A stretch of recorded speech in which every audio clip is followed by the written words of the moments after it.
Alhamdulillah. Alhamdulillah Bapak Ibu, eh, untuk materi kedua kita pada pagi hari ini, hari terakhir ya Bapak Ibu, kita masuk ke materi K4, menangani produk yang tidak memenuhi kriteria halal. Bapak Ibu, perkenalkan saya Rahmayanti. Dalam hal ini ditugaskan dari Halal Institute untuk menyampaikan atau sharing informasi bersama Bapak Ibu di pelatihan ini, eh, sharing terkait unit kompetensi keempat. Nah, Bapak Ibu kemarin sudah dapat unit kompetensi ada 3 ya dengan Ibu, yang barusan ya dengan Bu Gita. Jadi ada UK1, UK2, UK3, dan sekarang UK4. Nah, itu semuanya ada latihan kerja ya Bapak Ibu. Nanti ada LK ya. Di sini juga ada LK, bagaimana cara Bapak Ibu menangani produk yang tidak memenuhi kriteria halal. Nah, sebelumnya Bapak Ibu, saya sekali lagi saya ingatkan yang mungkin tadi tidak, apa yang ke belakang yang nggak dengar instruksi MOT untuk eh, absen, karena materi kita hari ini tuh cuma 1 jam, jadi sangat singkat. Materinya nanti sekitar 30 menit, kemudian 30 menit terakhir itu kita diskusi dan juga membuat apa, menuliskan di lembar latihan Bapak Ibu ya, studi kasus yang nantinya kita sharing bersama-sama di sini. Silakan Bapak Ibu, sudah ya, absennya tidak tertinggal ya, nanti tidak ada lagi apa laporan ke fasilitatornya, Ibu saya tertinggal karena eh, singkat sekali apa waktunya untuk UK4 tadi gitu. Jadi ini rawan sebenarnya Bapak Ibu. Makanya saya ingatkan kembali. Baik, saya izin untuk share screen. Nah, ini udah terlihat ya. Ini unit kompetensi keempat. Saya ditugaskan MOT Tubuh AI juga untuk mencatat nih Bapak Ibu yang aktif di setiap eh, materi ya, terkhusus materi saya di sini, saya akan mencatatkan. Sebelum kita masuk ke unit kompetensi keempat atau melakukan penanganan produk yang tidak memenuhi kriteria halal. Kira-kira Bapak Ibu, sebelum kita berbicara apa sih, yang mana sih produk-produk yang tidak memenuhi kriteria halal, seperti apa gitu ya, ciri-cirinya seperti apa, bagaimana cara mengidentifikasinya. Nah, kita kita cerita dulu terkait produk yang halal itu bagaimana. Jadi apa sih yang menyebabkan atau kriteria seperti apa produk itu dikatakan halal? Ada yang ingin apa, berdiskusi silakan.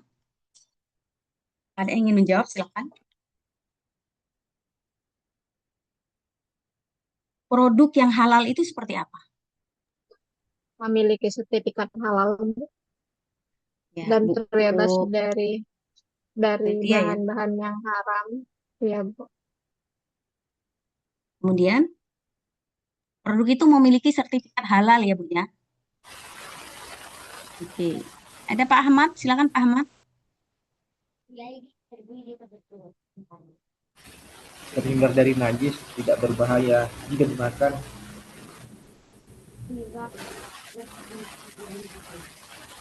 Ahmad, ya. Terhindar dari najis Ya, Pak ya, tidak ada najis terhindar gitu ya. dari najis, tidak lain apa? Tidak bahaya untuk dimakan. Tidak berbahaya untuk dikonsumsi. Ya. Izin Ada menjawab, lagi Bu. Bu? Ya, Bu. Pak Rahmadini, Ibu. Ibu, saya Ya. perempuan. Produk halal itu menurut saya produk yang bahan, proses, sampai distribusinya sesuai syariat Islam dan Baik. bebas dari yang haram atau najis. Oke, itu saja Ibu. Saya Bu ingin Ya, menjawab Bu. itu. Pak Nuryadin. Ya. Iya Bu. Produk halal itu adalah produk yang dikatakan halal oleh BPJH atau MUI melalui Hmm. eh, eh, proses eh, yang sudah diatur oleh BPJH melalui LPH atau selain selain Bapak LPH yang lain itu maksudnya yang diatur dari hulu ke hilir gitu loh Baik. prosesnya Bu.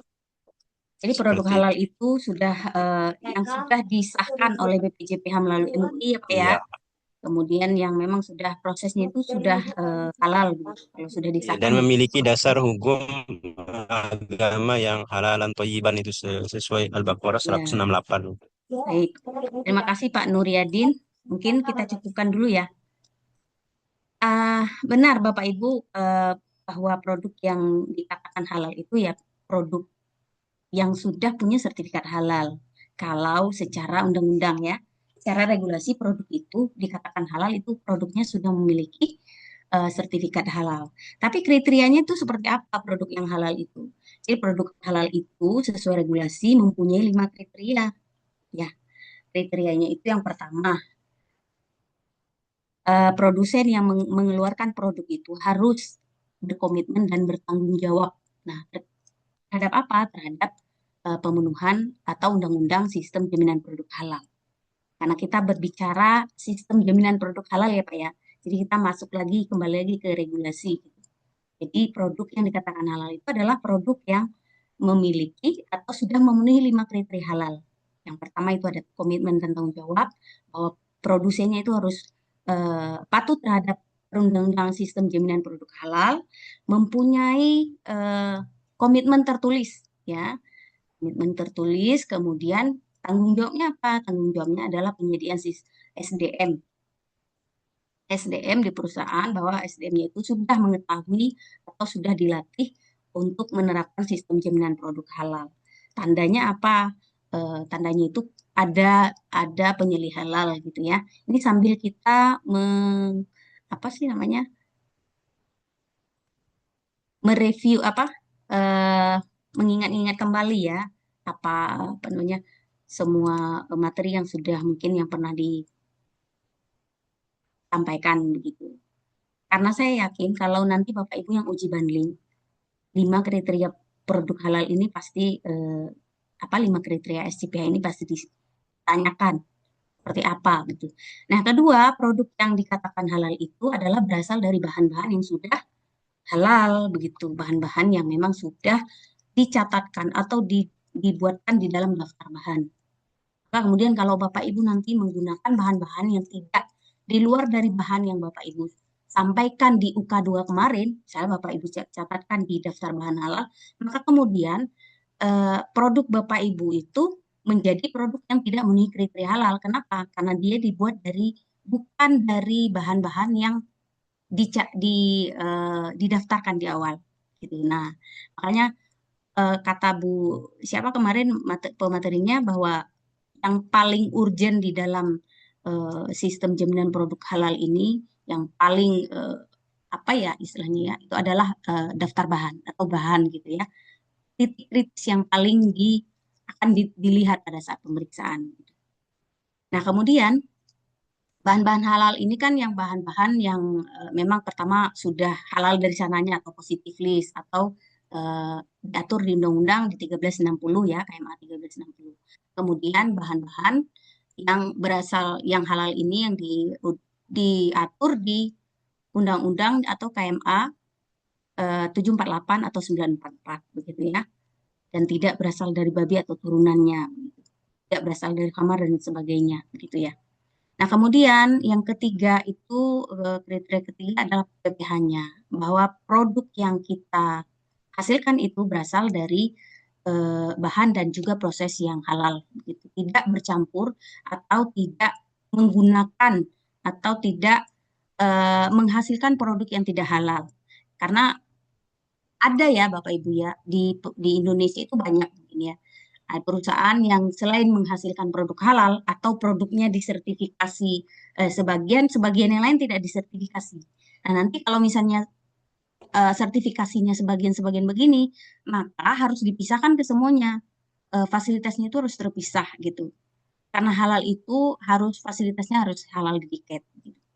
Nah, seterusnya ada produk. Nah, kalau produk juga kemarin sudah banyak disinggung bahwa produk yang dihasilkan itu dikatakan halal berasal dari bahan dan juga fasilitas yang approve atau sudah dihalalkan atau sudah halal gitu ya, tidak terkontaminasi najis.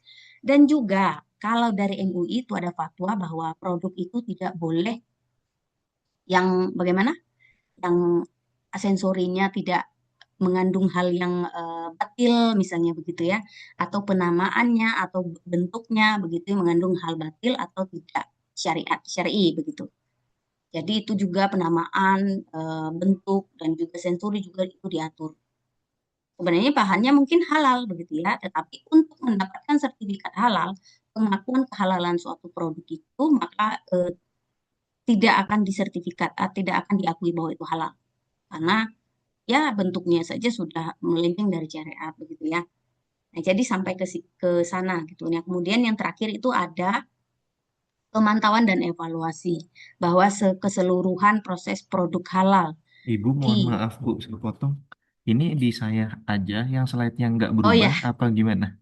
belum Atau Pak, oh belum? masih Oh, mukadimahnya oh ya. masih mau Mukadimah. Baik, baik. Saya khawatir. Lupa. Belum ya Makasih Pak Bu. ya, belum saya leparkan juga ini. Oke, oke, Jadi siap, siap. ini mungkin sambil reminding ya Pak ya, bahwa tadi yang saya sebutkan tadi, kalau yang nantinya yang ikut uji banding, saya yakin ini akan apa namanya akan ditanyakan begitu. Jadi merefresh kembali biar Bapak Ibu nanti, oh ya, jadi kalau apa sistem jaminan produk halal itu ada 5 kriterianya gitu. Jadi yang masuk kriterianya makanya kemudian produknya bisa dihalalkan gitu ya. Nah, jadi yang kelima tadi pemantauan dan evaluasi ya bahwa produk kita itu bahwa sistem yang kita jalankan itu harus apa namanya dipantau sehingga sistemnya itu berjalan dengan baik dan juga konsisten begitu. Jadi di akhir nanti Bapak Ibu setelah misalnya Bapak Ibu ada eh, sertifikat halalnya keluar, maka nanti ada audit internal juga, audit berkala ya setahun sekali, dan juga audit komposisi produk, komposisi bahan gitu ya, komposisi produk ya. Jadi bahan-bahannya itu juga harus dilaporkan bahwa kita masih menggunakan bahan yang kita daftarkan di awal gitu. Maka, nah dari sini nanti ketika nanti pengawasannya kita itu sudah tidak eh, efektif atau tidak dimaksimalkan, maka terjadilah hal-hal yang tidak diinginkan. Adalah terjadi bahan yang tidak ada di list kita beli begitu ya. Kemudian akhirnya akan menghasilkan produknya tidak halal gitu atau tidak memenuhi kriteria halal, bukan tidak halal ya, tidak memenuhi kriteria halal. Karena kriteria halal pertama itu eh, bahannya itu harus sesuai dengan daftar bahan yang kita ajukan di awal. Kalau melenceng dari situ, maka tidak memenuhi kriteria halal. Bagaimana cara kita melakukan penanganannya? Nanti mungkin kita akan bahas ya, Bapak Ibu. Kita masuk dulu ke kita masuk ke slide ya. Nah, ini adalah unit kompetensi keempat. Ada 6 unit kompetensi. Ada yang bisa membantu saya untuk mengingatkan kembali teman-temannya, menyebutkan keenam unit kompetensi ini? Silakan.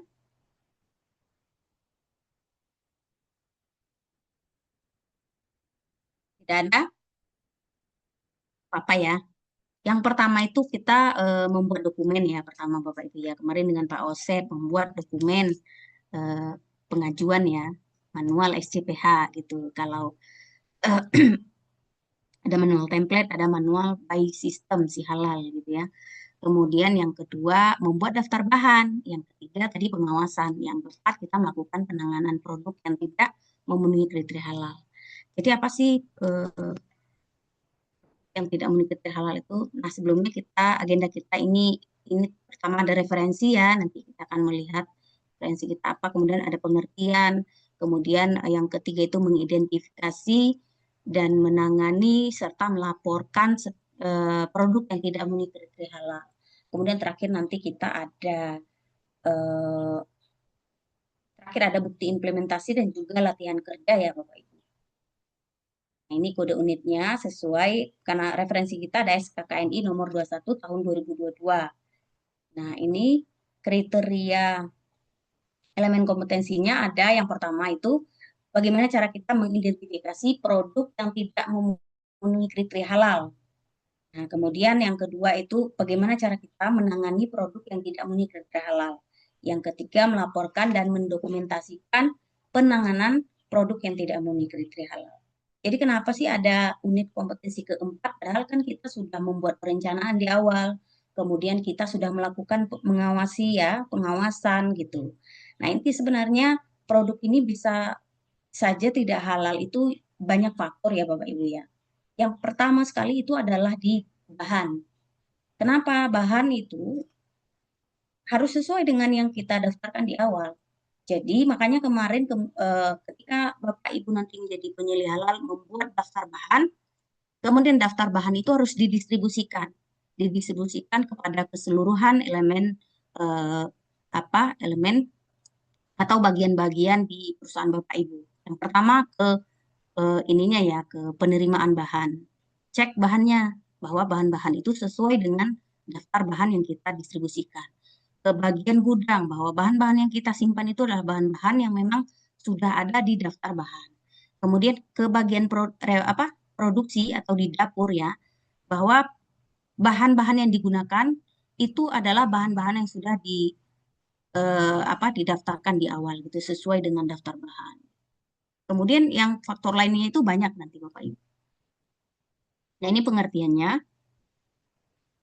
Produk yang tidak memenuhi kriteria halal itu adalah produk yang sudah disertifikasi tetapi terlanjur diproduksi dari bahan yang tidak memenuhi kriteria bahan atau kriteria penggunaan bahan baru atau diproduksi di fasilitas yang tidak memenuhi kriteria fasilitas produksi. Jadi Bapak Ibu seolah-olah ini Bapak Ibu sudah punya sertifikat halal ya. Jadi produk yang tidak memenuhi kriteria halal itu sebenarnya sudah punya sertifikat halal yang terlanjur diproduksi dari bahan yang tidak memenuhi kriteria bahan. Nah, ini bahan ini bahan yang tidak memenuhi kriteria bahan ini adalah bahan yang tidak approve atau tidak sesuai yang kita daftarkan di awal. Walaupun itu misalnya Bapak Ibu menggunakan kalau di makanan minuman ya, menggunakan minyak goreng A. Kemudian suatu waktu Bapak Ibu membeli B, padahal B itu tidak ada di daftar bahan.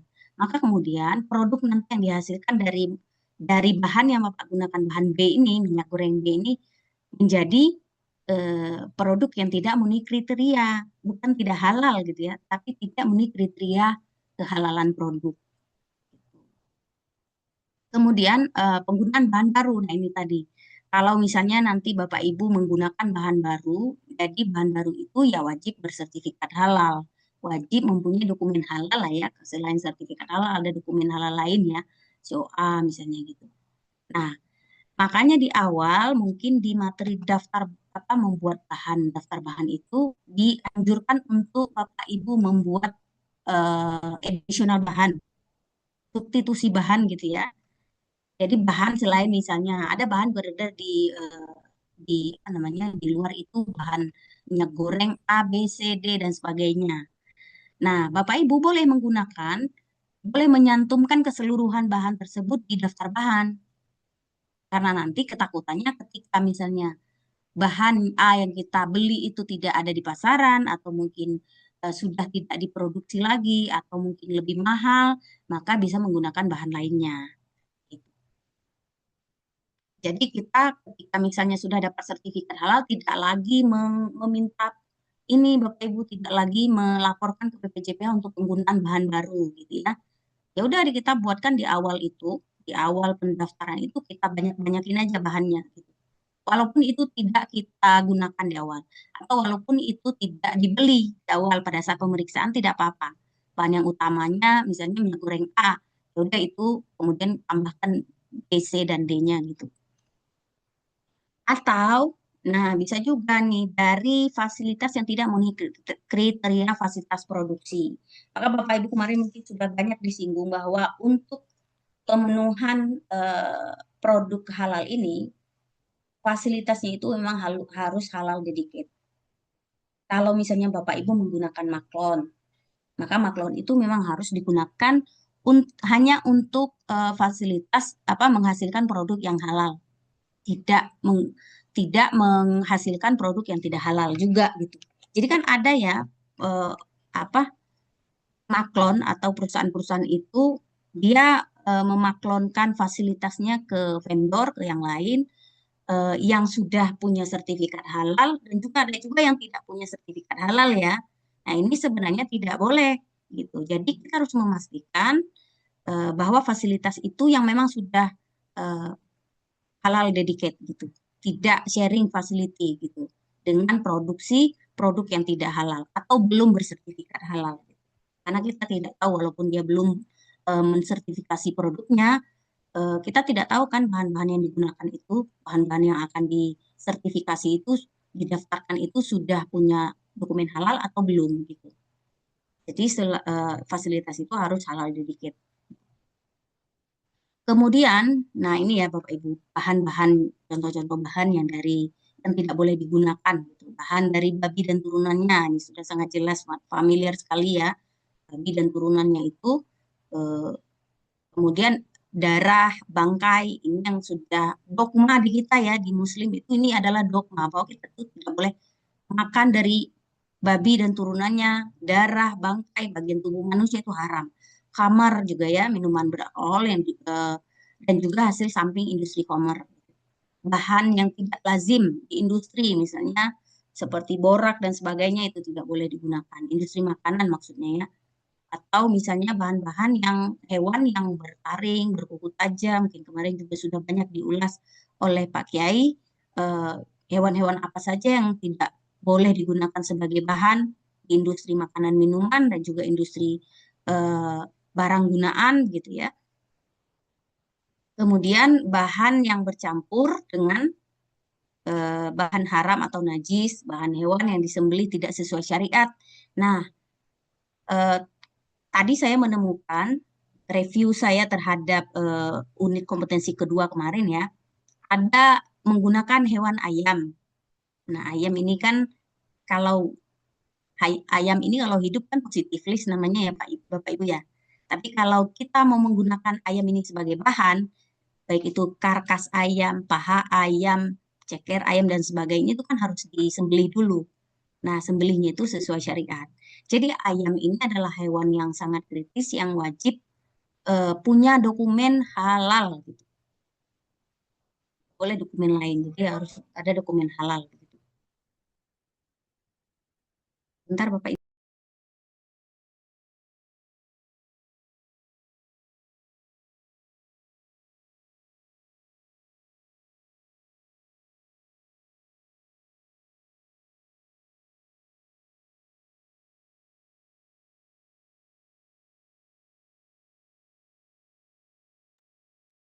Oke, baik. Kita lanjutkan. Eh, kemudian bahwa ayam ini ya bahan yang sangat kritis. Jadi harus punya eh, sertifikat halal gitu. Tidak bisa dikatakan positif list. Emang ayam hidup langsung kita makan enggak ya Bapak Ibu ya. Kemudian hewan kadar kalau alkohol yang di makanan minuman itu yang ditoleransi itu untuk makanan itu kan sama dengan 0,5%. Kalau untuk minuman itu di bawah 0,5% gitu ya. Nah, ini tadi bahan yang tidak terdaftar di daftar bahan halal akan menyebabkan produk kita itu menjadi tidak halal ya. Kemudian penggunaan bahan baru, kalau kita menggunakan bahan baru harus dilaporkan dulu ke BPJPH. Setelah mendapatkan respon bahwa bahan itu boleh digunakan, maka Bapak Ibu boleh menggunakan di perusahaan. Dan fasilitas juga ya, fasilitas dan sarana prasarana di produksi di industri Bapak Ibu harus bebas dari najis dan bahan haram lainnya. Nah, ketentuan SJPH lainnya itu untuk produk yang tidak memenuhi kriteria halal ini, selain kita bisa identifikasi dari bahan, dari fasilitas, kita juga bisa identifikasi dari audit internal. Nah, nanti Bapak Ibu sebelum sertifikat halal, pengajuan sertifikat halal sebelum pemeriksaan, jadi ada namanya audit internal ya. Nah, di sini Bapak Ibu kan fungsinya mengawasi, mengaudit internal ke seluruh bagian di perusahaan Bapak Ibu ya. Ini kalau misalnya menemukan yang tidak sesuai dengan sistem jaminan produk halal, maka itu harus di close segera gitu, harus diperbaiki segera gitu ya. Kemudian pada saat audit pemasok juga, jadi bahan-bahan supplier-supplier atau produsen-produsen bahan Bapak Ibu itu Bapak Ibu juga berhak untuk melakukan audit terhadap pemasok tersebut. Karena kan ini keberlangsungan ini ya, keberlangsungan dokumen bahan Bapak Ibu. Ada bahan-bahan mungkin yang sertifikat halalnya itu berlaku berapa berapa apa berapa tahun gitu, seperti SHLN, sertifikat halal dari luar negeri gitu ya. Jadi ini harus ada eh, audit pemasok juga. Pemeriksaan mutu produk rutin. Nah, kalau misalnya Bapak Ibu sadar pada saat pemeriksaan mutu gitu ya, dan juga analisa laboratorium.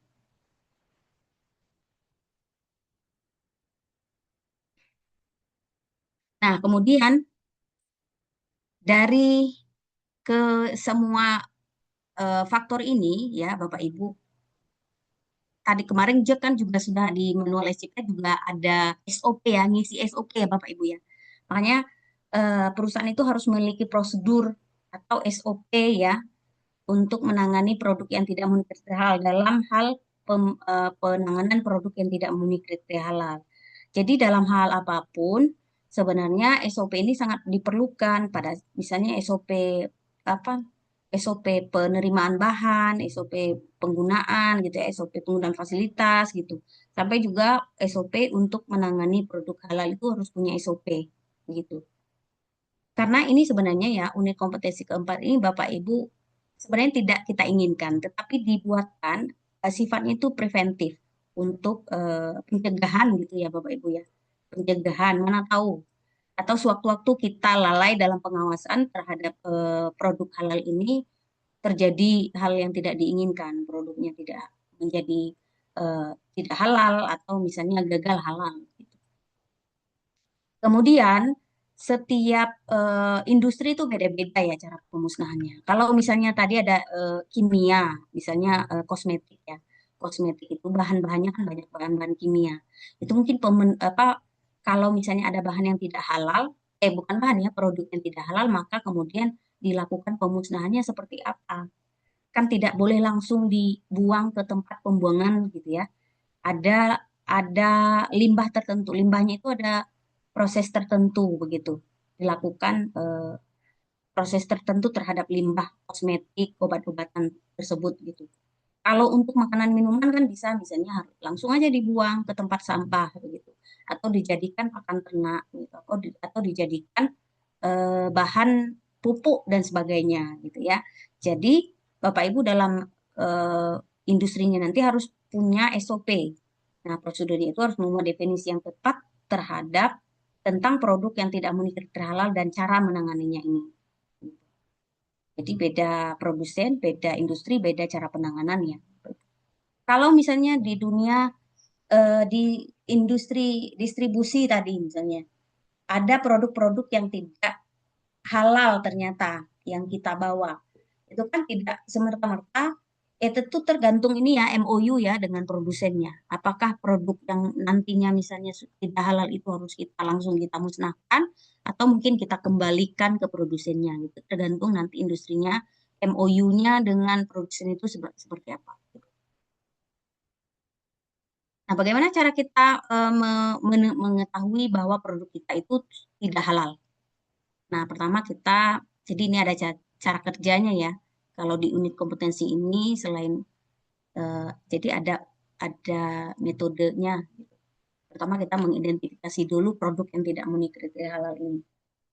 Jadi produk yang dihasilkan dari PPH atau proses produk halal Bapak Ibu nanti itu yang tidak memenuhi kriteria halal diidentifikasi sesuai prosedur. Nah, lagi-lagi ada prosedur ya Bapak Ibu. Terus ada prosedur bagaimana mengidentifikasi produk-produk yang tidak memenuhi kriteria halal ini. Kemudian kita cari penyebab dan jenis ketidaksesuaiannya. Kenapa produk yang kita identifikasi tadi itu menjadi tidak memenuhi kriteria halal? Apa penyebabnya? Ketidaksesuaiannya itu karena apa? Nah, jadi faktornya selain bahan, fasilitas ya, itu banyak lagi. Kalau kita preteli mungkin fasilitas itu seperti ini ya, memvalidasi. Ini ada faktornya itu validitas alat produksi. Ya, kalau misalnya di industri RPH, rumah potong unggas atau rumah potong hewan itu kan kalau skala industri besar kan dia ada validasi alat produksi misalnya ya. Untuk misalnya sebelum disembelih itu kan harus apa namanya? Hewannya itu harus dipingsankan terlebih dahulu. Bisa dengan apa itu namanya? Yang ditembak itu, ditembakin itu alat pemingsan itu bisa juga dengan alat khusus gitu, sengatan listrik misalnya. Nah, ini juga sengatan listrik itu mungkin bisa apa kriterianya seperti apa gitu ya. Eh, Volume atau apa KWH ya apa itu? Volume sengatannya itu seberapa gitu. Jadi itu harus divalidasi. Nah, selain itu, selain alat produksi juga lingkungan Bapak Ibu. Jadi kalau misalnya produksi besar itu kan ada nanti ruangan ini ya, ruangan penyimpanan gitu. Nah, ini juga harus ada animal control di sini. Ada pest control ya. Untuk misalnya cicak di dinding yang suka banyak gitu, itu bagaimana penanganannya? Ada pest control gitu ya. Kemudian jelaga-jelaga gitu ya di industri-industri itu tidak boleh ada jelaga-jelaga. Jadi harus dikontrol eh, terkait kebersihan ini. Dan juga selain itu Bapak Ibu, kadang-kadang ya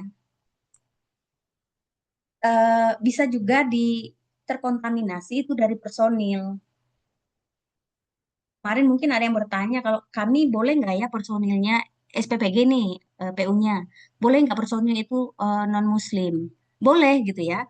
Kemarin juga sudah jelaskan bahwa personil non Muslim sebelum melakukan aktivitas proses produk halal eh, itu harus melakukan pembersihan diri dulu, misalnya gitu ya. Memakai sarung tangan dan juga alat APD ya di dalam proses industri itu. Itu tidak hanya untuk personil non-muslim, personil muslim pun juga harus dilakukan begitu. Kemudian kalau misalnya di dalam industri makanan minuman, restoran misalnya gitu ya, personil ini kalau misalnya makan dan minumnya itu harus terpisah tempatnya. Kalau mereka mau makan, mau memasak di dapur produksi itu tidak boleh. Jadi mereka harus dibuatkan dapur khusus kalaupun mereka sebenarnya mau masak gitu ya. Jadi fasilitas itu harus dipisah gitu antara untuk produksi proses produk halal dan juga untuk personil. Nah, termasuk termasuk makanan atau bahan-bahan makanan yang dipakai oleh personil dalam proses memasak atau membuat makanannya sendiri misalnya di apa namanya di industri tersebut, di restoran tersebut. Tapi kalau dia misalnya makan beli di luar, nah itu juga diatur, tidak boleh menggunakan ruangan produksi atau dapur produksi sebagai tempat makan mereka. Jadi dibuatkan ruangan khusus begitu. Karena ini bisa menjadi risiko juga ya dari personil ini menyebabkan proses produk halal di perusahaan Bapak Ibu itu bisa menjadi tidak gagal gitu, gagal halal gitu. Hanya karena personil yang tidak menjaga kebersihan atau aware terhadap kebersihan gitu. Kemudian, nah caranya bagaimana ya kita menentukan, mengidentifikasi ini, yaitu tadi, tentukan produk yang tidak memenuhi kriteria halal dari misalnya jenis produknya pada saat audit internal ya misalnya Bapak Ibu. Keliling-keliling audit internal itu kan keliling-keliling ke setiap bagian ya, melihat apakah bahannya sudah sesuai dengan daftar bahan yang dikerjakan, apakah fasilitasnya sudah sesuai dengan SOP pembersihan fasilitas yang dibuatkan begitu ya. Kemudian lokasi dan sebagainya. Nah, kalau misalnya sudah menentukan sudah mendapatkan produk, misalnya dapat nih produk yang tidak sesuai kriteria halal tadi, maka kemudian produk tersebut dipisahkan dulu, dipisahkan produk tersebut yang tidak memenuhi kriteria halal ini untuk mencegah kerugian lebih lanjut. Kalau misalnya memang sudah jelas-jelas produk itu tidak halal dari bahan yang tidak halal dari babi dan sejenisnya misalnya, maka kemudian itu nanti kita apakan? Apakah kita langsung hancurkan begitu ya? Kalau misalnya produk tersebut disebabkan karena mungkin bahannya tidak terdaftar di daftar bahan, tetapi bahannya itu halal gitu, maka kemudian kita tetap pisahkan. Kemudian bahannya itu bahan yang kita gunakan dalam memproduksi produk tersebut kita ajukan dulu gitu ya. Kita ajukan dulu ke BPJPH untuk disetujui digunakan oleh kita. Gitu. Jadi ya mungkin di hold dulu untuk penjualannya gitu ya. Makanya kemudian dipisahkan dulu. Kemudian kalau misalnya Bapak Ibu sudah terlanjur nih produknya tidak halal tadi, ada babi di dalamnya misalnya. Maksudnya ada bahan non halal gitu ya.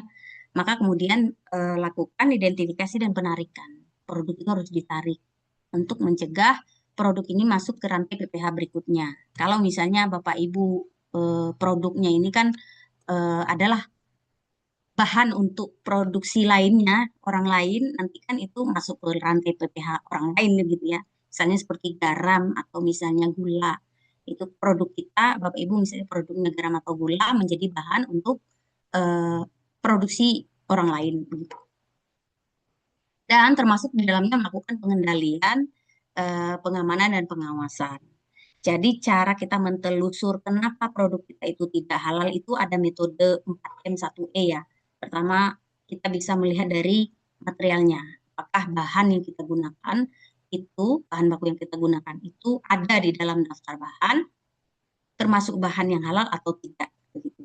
Kemudian apakah mesin atau fasilitas yang kita gunakan itu terkontaminasi bahan yang tidak halal atau najis begitu ya, atau mungkin pembersihannya tidak apa namanya, tidak sesuai SOP misalnya gitu. Ada validasi alat produksi misalnya gitu. Ternyata tidak divalidasi gitu ya. Itu juga bisa menjadi apa penyebab gitu. Kemudian dari personilnya tadi manusia gitu ya, tidak menjaga diri dari najis.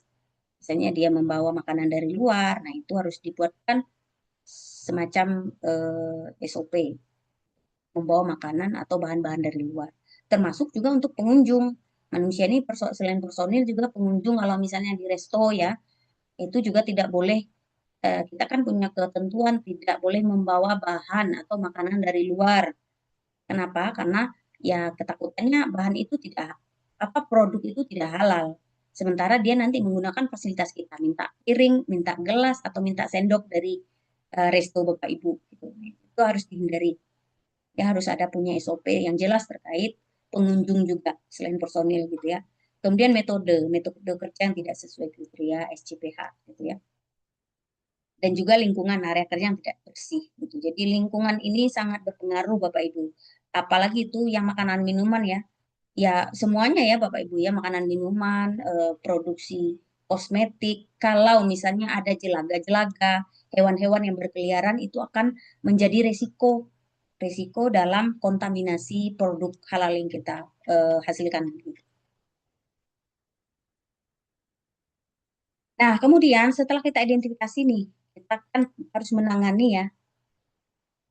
Langkah kerjanya seperti apa? Produk yang dihasilkan dari proses produk halal pelaku usaha yang tidak memenuhi kriteria halal ini ditangani sesuai dengan persyaratan standar. Persyaratan standar SOP yang kita buatkan. Bagaimana? Kemudian penanganan produk yang tidak memenuhi kriteria halal ini dievaluasi dan sesuai prosedur.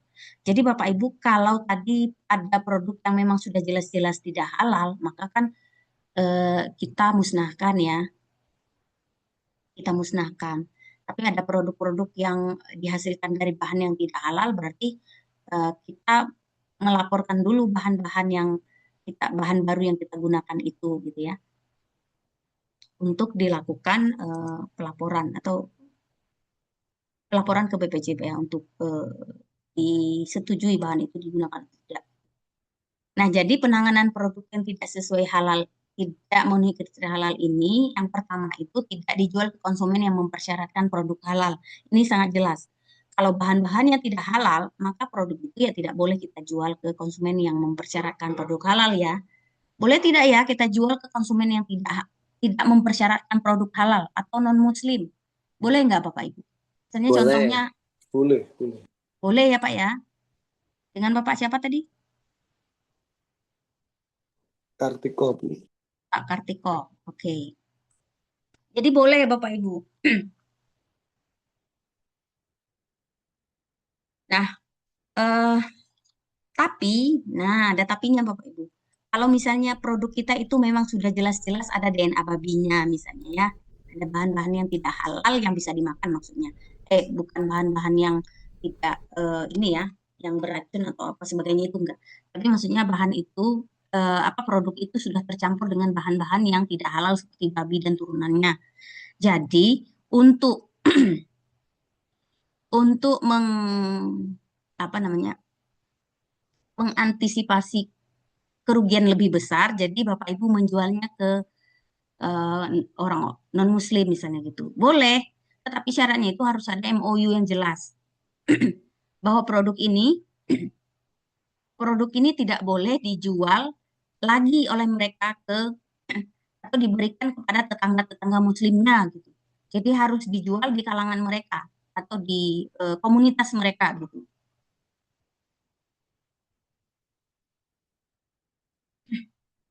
Dan itu MOU-nya harus jelas. Jadi harus ada kesepakatan ya bahwa produk ini tidak boleh keluar dari komunitas mereka, kalaupun mereka membelinya gitu. Dan tidak boleh dibuatkan label atau diklaim halal gitu ya. Kalau misalnya Bapak Ibu nanti kan memproduksi produk itu mungkin nanti ada label halal. Nah, kalau misalnya ini tadi kita jual ke konsumen yang tidak mempersyaratkan produk halal, maka tidak boleh dilabeli apa informasi perusahaan Bapak Ibu. Jadi dijual dijual itu aja, dijual sesuai kesepakatan saja gitu dengan apa konsumennya gitu atau produsen lain gitu ya. Jadi di dalam industri itu kan ada istilah rework. Kalau misalnya dia tidak sesuai mutu, mungkin di rework atau di downgrade gitu ya. Kalau di kalau di industri halal itu tidak ada istilah rework atau mengolah ulang produk yang tidak halal tadi, memperbaiki kesalahannya sehingga dapat memenuhi standar, tidak bisa, tidak ada istilah itu. Kemudian tidak boleh di downgrade, menurunkan kualitas produk yang telah diproduksi sehingga produk tidak lagi memenuhi standar sebelumnya. Misalnya dijual curah gitu ya Bapak Ibu ya, kita jual murah misalnya begitu. Nah itu tidak ada dalam istilah ini. Kalau memang akar penyebabnya itu tadi adalah haram gitu, maksudnya berasal dari bahan-bahan yang tidak halal. Kemudian tidak juga direformulasi, merubah atau memperbaharui formula-formula tertentu, misalnya dari nasi dijadikan bubur misalnya begitu Bapak ya. Dibuat formula-formula khusus kemudian sehingga menjadikan produk baru gitu. Nah, itu tidak diperkenankan. Dan kalau sudah tidak halal, maka tidak boleh diklaim sebagai produk halal. Nah, tadi kalau misalnya Bapak Ibu menjualnya ke konsumen yang tidak non-muslim misalnya, ke konsumen non-muslim, maka tidak boleh diklaim sebagai produk halal. Tidak boleh mencantumkan logo dan juga logo halal di perusahaan di kemasannya atau di apa namanya, di kemasannya begitu ya. Nah, kalau misalnya Bapak Ibu tidak mau menjualnya, kita kan mempertahankan bahwa produksi kita ini memang halal. Jadi kalau tidak ada produk yang tidak halal, tidak boleh kita jualkan bahkan ke non-muslim misalnya. Boleh juga gitu ya. Jadi jika tidak bisa dijual ke konsumen yang tidak mempersyaratkan produk halal, maka produk tersebut bisa dimusnahkan saja atau misalnya dimanfaatkan sebagai pakan, ya, pakan ternak gitu. Sebentar. Nah, kemudian ada evaluasi dan penanganan, melakukan analisa efektivitas dan efisiensi terhadap penanganan produk ini. Apakah dengan cara memusnahkannya itu sudah efektif gitu ya, atau eh, efektif dalam hal ya cost dan benefit juga ya Bapak Ibu ya. Kemudian memastikan penanganan produk itu dilakukan secara benar dan efektif. Nah, terakhir setelah kita melakukan penanganan, apakah itu dihancurkan, dibuang, atau dijual ke konsumen dengan MOU tertentu gitu ya.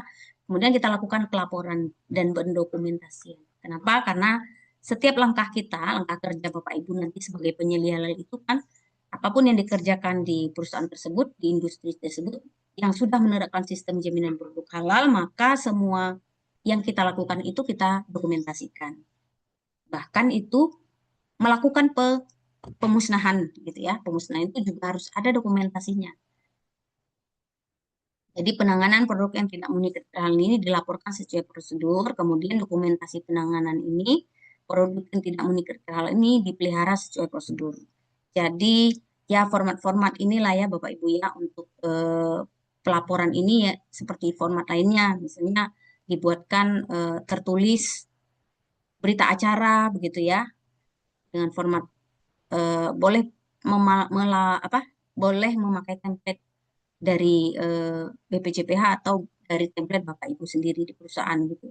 Kemudian semuanya didokumentasikan melalui video dan juga apa namanya foto-foto pemusnahan gitu ya itu dilakukan dibuatkan gitu Kemudian lakukan verifikasi laporan untuk memastikan informasi yang dilaporkan telah akurat dan lengkap. Jadi format itu tadi harus lengkap. Nah, kemudian laporan ini harus diverifikasi dan dilaporkan kepada pihak berkepentingan. Siapa pihak yang berkepentingan? Pertama, customer. Kalau misalnya ada customer menemukan asalnya itu laporan itu dari misalnya customer bahwa produk kita itu ternyata tidak halal gitu ya. Setelah kita lakukan pemusnahan, kemudian kita buatkan pelaporan. Nah, dilaporkan kepada pihak yang berkepentingan itu pertama ya customer, kemudian BPJP dan LPH. LPH itu lembaga pemeriksa halal yang memeriksa kehalalan produk Bapak Ibu. Gitu. Kemudian memelihara dokumen. Nah, ini ya melakukan identifikasi dokumen, laporannya, form laporannya seperti apa, kemudian dokumen pendukungnya apa saja, foto, video itu kan daftar hadir pada saat pemusnahan itu, dan bukti-bukti lainnya itu dilakukan disimpan gitu ya. Gunakan sistem penyimpanan secara terstruktur, aman, dan dapat diakses kapanpun diperlukan. Jadi semua yang kita lakukan itu dilakukan didokumentasikan dan disimpan. Karena nanti takutnya ya, ke depan kan personilnya kan kadang berganti ya Bapak Ibu.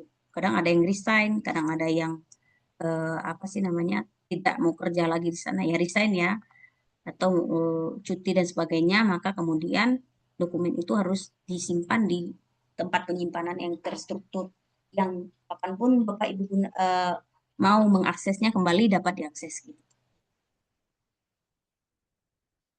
Nah, ini berikut contoh format laporan bukti implementasi berita acara nih ya, berita acara penanganan produk yang tidak sesuai kriteria halal. Jadi format ini sebenarnya yang disediakan oleh kita ya dari PJPH juga ya. Kalau misalnya Bapak Ibu menggunakan ada format tertentu ya silakan. Dan disesuaikan, diintegrasikan bahwa semua informasinya itu tercakup di dalamnya. Hari, tanggal, bulan, dan tahun gitu ya. Kemudian apa nama item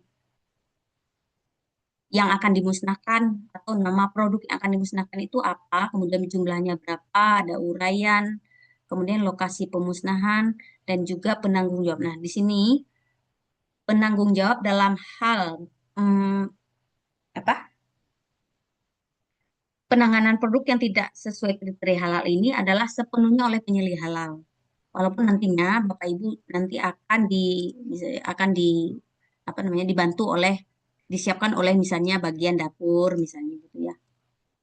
Disiapkan oleh bagian dapur, kemudian diperiksa oleh penyelia halal dan disetujui oleh manajemen. Manajemen di atas Bapak Ibu misalnya manajer atau direktur begitu. Jadwal dan ini jadwal mulai dan selesai. Kemudian, nah di sini dituangkan. Jadi ada produk tadi yang tidak sesuai kriteria halal di penanganannya misalnya dimusnahkan ya. Itu kenapa? Analisanya ada. Diberikan analisa juga. Kenapa produk ini harus dimusnahkan begitu? Ternyata bahannya itu tercampur dengan bahan yang tidak halal. Atau ternyata bahannya itu dihasilkan dari fasilitas yang menghasilkan fasilitas yang menghasilkan produk yang tidak halal juga, sehingga bahan kita ini tercampur lagi gitu ya, tercampur dengan bahan yang tidak halal. Jadi mesin atau fasilitasnya gitu ya, maklonnya misalnya, dan dirincikan.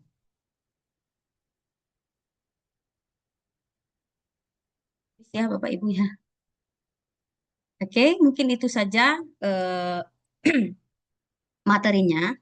Selebihnya mungkin kita diskusi dan juga nanti saya akan kirimkan ke grup untuk apa sih? Untuk lembar kerjanya ya. Silakan Bapak Ibu yang ingin berdiskusi atau mungkin menyampaikan Bapak Bu Ibu mau pernah tanya Bu, ada case seperti ini gitu. mau tanya Ibu. Sebentar Bapak dengan Bapak Oh, Kartiko ya. Kartiko ya. Tadi udah ada yang raise hand, Bu Oke, Mardiana. oke. Silakan saya persilakan yang pertama dulu ya Pak. Habis ini Pak Kartiko. Bu Mardiana silakan.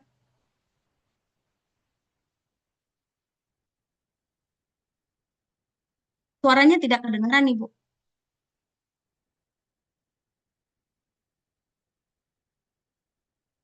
Masih tidak terdengar, Ibu.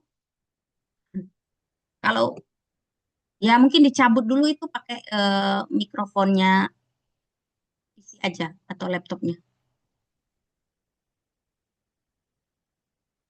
Halo, Ya, sudah terdengar, Ibu? dengar? Sudah. Oke.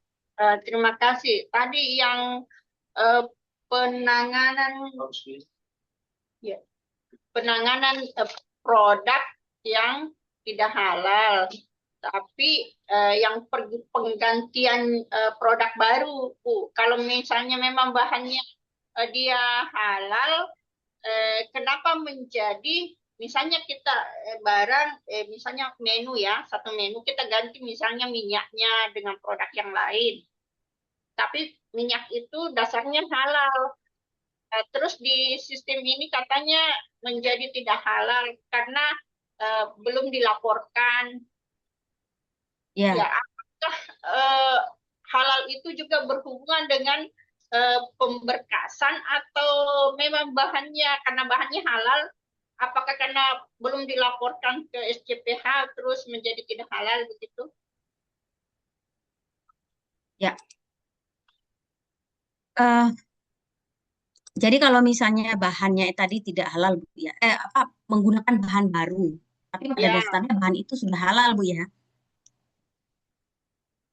Nah, itu juga kalau misalnya Bapak Ibu menggunakan bahan itu, kemudian sudah menghasilkan produk, maka kemudian produk tersebut sudah masuk ke dalam produk yang tidak memenuhi kriteria halal.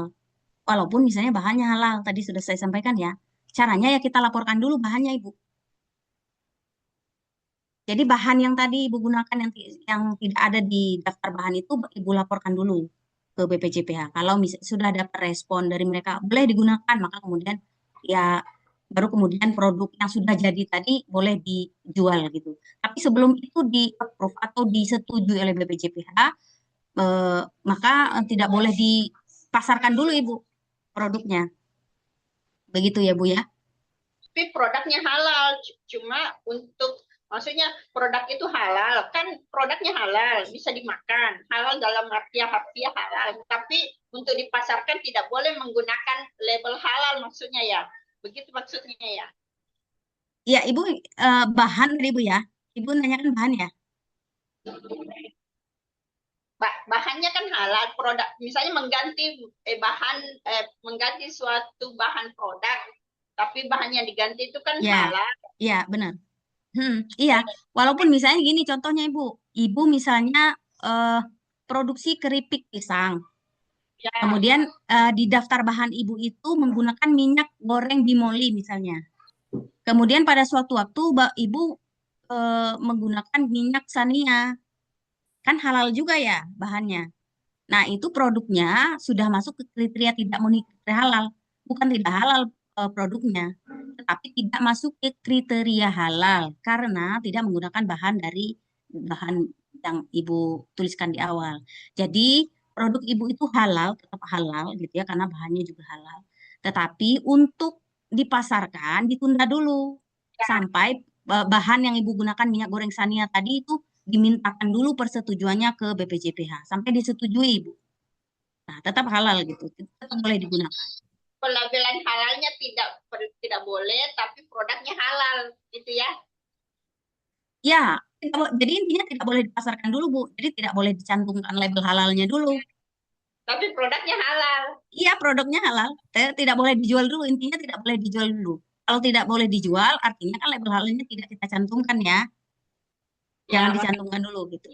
makasih Bu. Ya, Ibu, boleh sama-sama. tanya sebentar.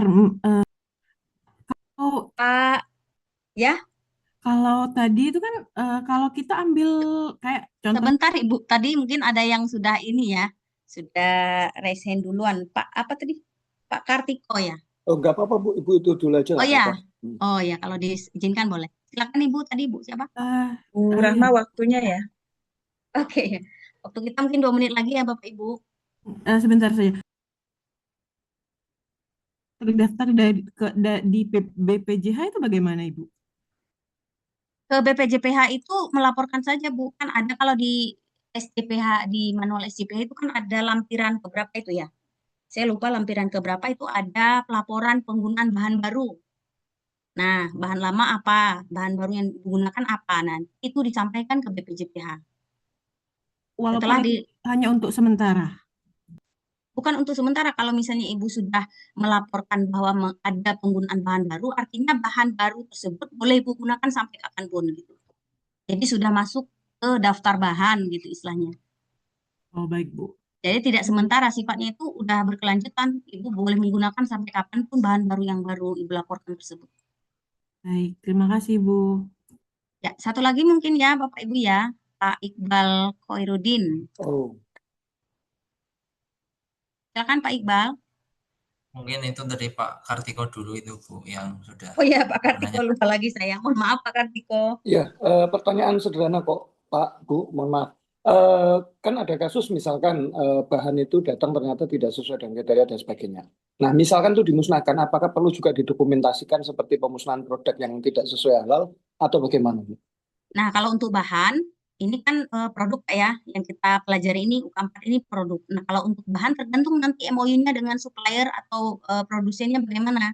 Apakah bahan itu yang misalnya datang bahan yang tidak sesuai di daftar bahan Bapak, ada bahan yang tidak sesuai gitu ya. Jadi itu apakah dikembalikan atau kalau misalnya MOU-nya tidak boleh, misalnya MOU-nya tidak boleh dikembalikan bahan yang sudah diserahkan misalnya begitu. Nah, itu ya kita musnahkan atau bagaimana atau kita gunakan ke produk-produk lainnya gitu yang tidak di proses produk halal Bapak maksudnya. Entah dikasih ke Maksud rumah saya, gitu. ya, misalkan Ibu, misalkan dimusnahkan gitu ya. Apakah itu juga harus dilaporkan, didokumentasikan gitu, atau nggak perlu karena dia sebetulnya nggak termasuk di dalam daftar bahan yang kita listkan gitu. Nah, itu laporannya itu hanya ke manajemen di internal saja, Pak. Kalau untuk bahan. Jadi misalnya ada bahan yang ter-reject misalnya gitu. Jadi itu cukup laporan di dalam saja atau di internal perusahaan saja. Izin bantu menjawab, Bu Rahma. Pak Kartiko tetap didokumentasikan, Pak. Kalau secara sistem Ya, dari SJPH itu tetap didokumentasikan baik bahan maupun produk. Jadi form ini bisa digunakan. Kalau di sini tadi diterangkan terkait dengan produknya ya, Pak ya. Tapi kalau misalnya di tempat Bapak nanti akan mendokumentasikan untuk bahan, boleh di sini di note terkait dengan bahan gitu. Jadi bisa digunakan. Atau misalnya nanti ternyata pas penerimaan produknya tidak sesuai, mungkin bisa di hold dulu, diskusikan dengan tim manajemen halalnya. Kemudian kalau misalnya harus dimusnahkan, pastikan dengan bagian pembelian yang memang apakah ini harus dimusnahkan atau tidak. Biasanya karena kalau terkait dengan bisnis, mereka jadi rugi tuh Pak, seperti itu. Atau harus bisa dikembalikan ya, diretur gitu, seperti itu. Bapak dan Ibu sudah 10.06.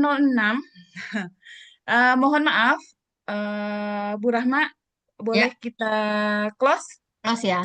Baik, nah sebelum saya close ya, Bapak Ibu nanti saya akan kirimkan studi kasus. Sebenarnya ini gampang ya, bagaimana cara Bapak memusnahkan saja ini kasus ini. Gitu ya, nanti yang ini yang di layar saya ini. Kemudian nanti Bapak Ibu buatkan uraian pemusnahannya. Berapa unitnya, apa itemnya, kemudian penanggung jawab ini diisikan semua ya. Tanggal, hari, dan sebagainya. Mulainya kapan, selesainya kapan, kemudian analisa penyebabnya kenapa. Nah, tadi kita sudah belajar menganalisa dari studi kasus ini, kenapa sih bakso XYZ ini harus dimusnahkan. Jadi kenapa? Apakah karena bahannya atau fasilitasnya atau personilnya. Kemudian kalau misalnya bahan, misalnya karena bahan, dirincikan penyebabnya kenapa bahan itu tidak halal. Ya. Nah, ini Bapak Ibu saya pikir ini LK yang paling gampang sekali ya. Maksudnya 5 menit mungkin sudah selesai. Semoga tidak ada PR ini. Tidak ada PR, jadi sambil tapi setelah ini ada ini lagi Bapak Ibu LK lagi gitu ya. Oke, Bapak Ibu mungkin masih ada yang bertanya, nanti mungkin bisa dilanjutkan dengan MOT dan juga narasumber berikutnya ya. Setelah saya akan ada narasumber lagi yang memang teknis juga sifatnya sama sebenarnya. Dari saya mungkin saya cukupkan sampai di sini. Semoga Bapak Ibu nanti lulus dan menjadi penyelih halal yang kompeten. Saya akhiri bila itu fiqh wal hidayah. Assalamualaikum warahmatullahi wabarakatuh. Saya kembalikan ke Bu Ayu.